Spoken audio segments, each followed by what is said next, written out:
This is myAudioBits, the world of audiobook library.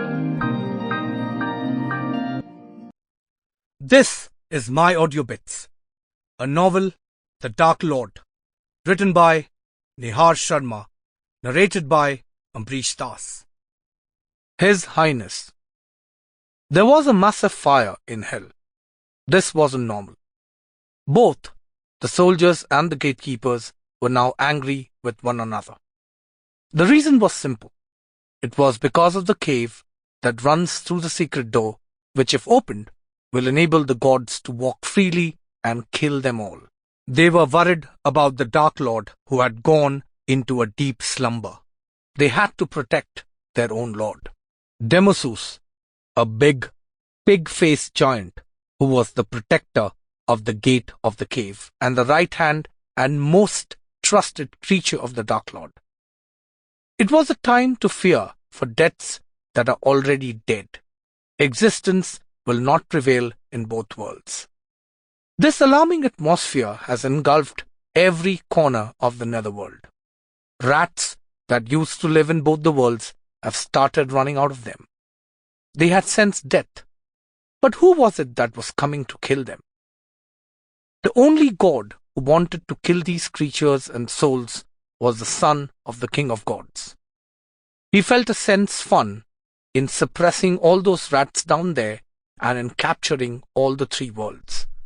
He wanted to prove himself to his father and to the council that he was worthy of being a newly crowned king after his father's reign.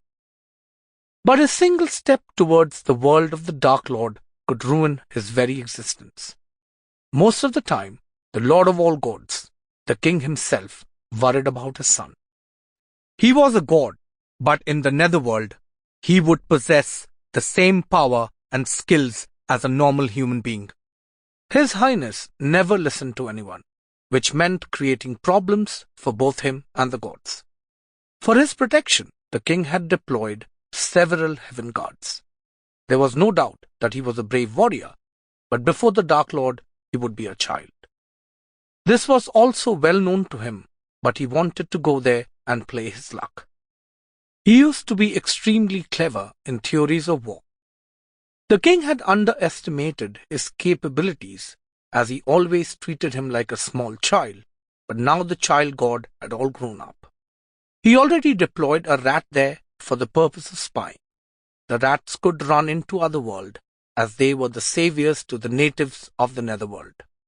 Rats were the only medium for communication with the human world, gathering information and news from that world.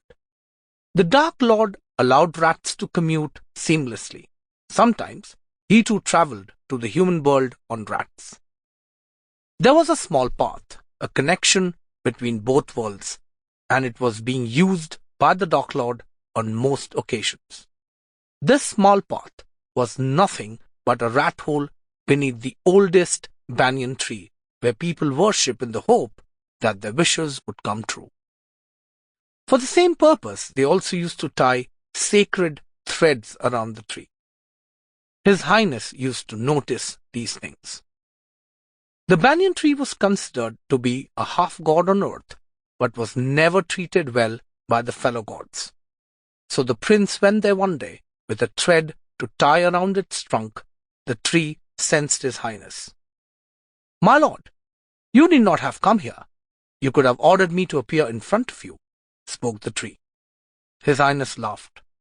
"My dear friend, if I commanded you to appear before me, then how could I request you?"